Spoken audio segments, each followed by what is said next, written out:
నిజం చెప్పాలంటే ఆ వరద మేఘాల వల్ల రాలేదు, అది గ్లేసియర్ వల్ల కూడా రాలేదు.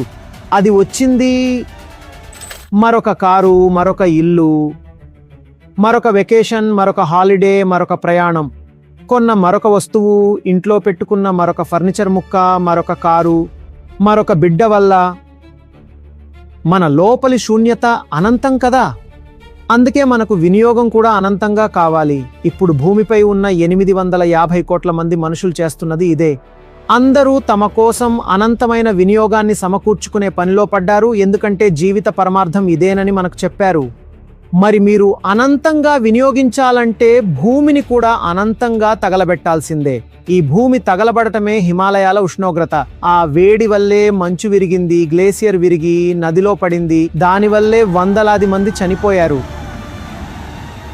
నిజం చెప్పాలంటే హిమాలయాల్లోని మంచు ఏ ఫ్యాక్టరీ కొలిమిలోనూ కరగడం లేదు, అది మన ప్రవృత్తుల్లో కరుగుతోంది. ప్రవృత్తి అంటే తెలుసా? Tendency, human tendency, the human egoic tendency.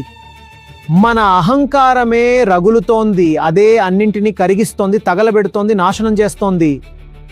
నిజం చెప్పాలంటే ఆ వరద మేఘాల వల్ల రాలేదు, నేను ముందే ఖండించాను. అది గ్లేసియర్ వల్ల కూడా రాలేదు.